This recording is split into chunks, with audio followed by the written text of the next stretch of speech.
ہوئے نامور بے نشاں کیسے کیسے، زمیں کھا گئی آسماں کیسے کیسے۔ میں ہوں جمعہ خان اور آپ دیکھ رہے ہیں پاکستان بائی روڈ۔ میں ڈرتا ورتا نہیں ہوں، میں کمانڈو ہوں، یہ وردی میری کھال ہے۔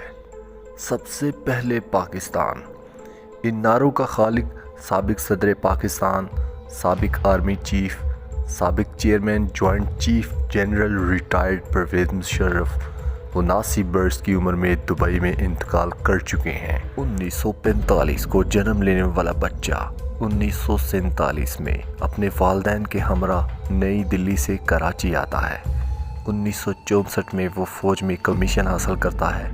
1965 اور 1971 کی جنگ کا حصہ بنتا ہے اور اس کے بعد 1998 میں جب وہ کور کمانڈر منگلہ تھے تو اس وقت کے وزیر اعظم میاں محمد نواز شریف نے انہیں آرمی چیف بنا دیا۔ ایک سال بعد اکتوبر 1998 کو آرمی چیف بنے اور اکتوبر 1999 کو اپنی یعنی ایک برس بعد انہوں نے اسی وزیر اعظم کا تختہ الٹا اور مارشل لا کا نفاذ کر دیا۔ پاکستان کے اندر مارشل لا کا نافذ ہونا تھا تو اس کے بعد پاکستان کی تاریخ تبدیل ہونے لگی۔ ماورائے آئین اقدام اٹھایا گیا، لوگوں نے باتیں کی، لوگوں کو بھی اٹھایا گیا، زبان بندی کی گئی اور پاکستان کا نقشہ سیاسی و معاشی طور پر تبدیل کرنے کے سفر کا آغاز ہو گیا۔ پاکستان کے اندر پینڈیمک کا قیام اسی دور کے اندر عمل میں آیا۔ ججز کو معزول کیا گیا، پھر ججز کا PCO کے تحت حلف بھی کروا دیا گیا۔ آزادی صحافت رائے پر پابندی لگائی گئی، لیکن پھر پاکستان کے اندر آزادی اظہار کا سب سے زیادہ پرچار اسی دور کے اندر ہوا۔ میڈیا ہاؤسز پر پابندی لگائی گئی، لیکن اسی دور کے اندر پاکستان میں سب سے زیادہ میڈیا کے لائسنسز جاری کیے گئے۔ نئے ڈیمز کا قیام اسی دور کے اندر ہوا۔ پاکستان کے اندر بین الاقوامی سطح پر خارجہ پالیسی سب سے زیادہ مضبوط اسی دور میں ہوئی اور دہشت گردی کی لہر نے بھی اسی دور میں جنم لیا۔ پاکستان کے اندر دہشت گردی کی لہر پر قابو پانے کے لیے اسی دور میں انتظامات کیے گئے۔ پاکستان کے اندر تعلیم کے نظام کو بہتر کرنے کی کوشش کی گئی۔ پاکستان میں مار نہیں پیار کا سلوگن متعارف کروایا گیا۔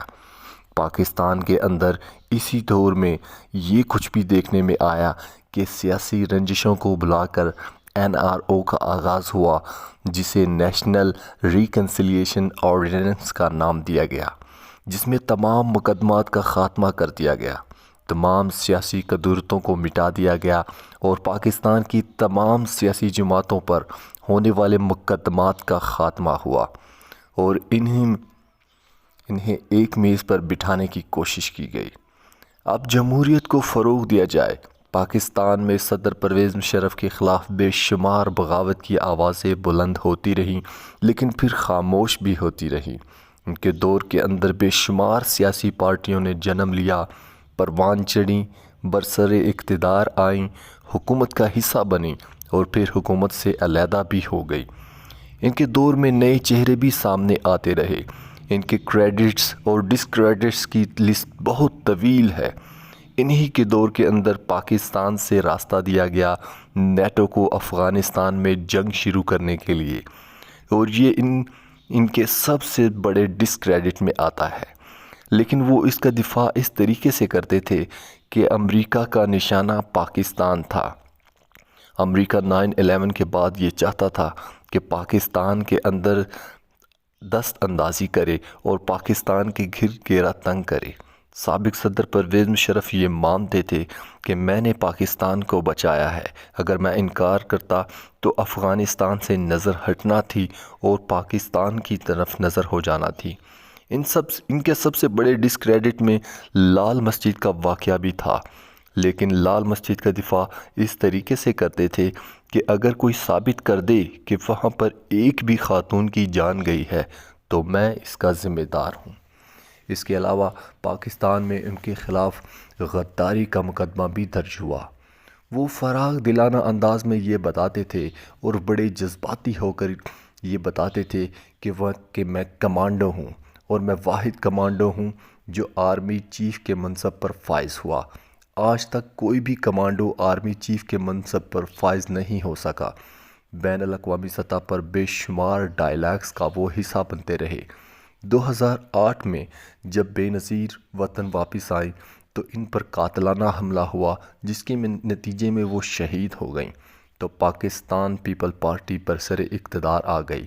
پاکستان پیپل پارٹی نے صدر کے خلاف مواخذے کی کارروائی کا آغاز کیا، تو اس کے بعد وہ اپنے عہدے سے مستعفی ہو گئے اور پھر وہ دبئی منتقل ہوئے اور زندگی کا بقیہ حصہ وہیں گزارا۔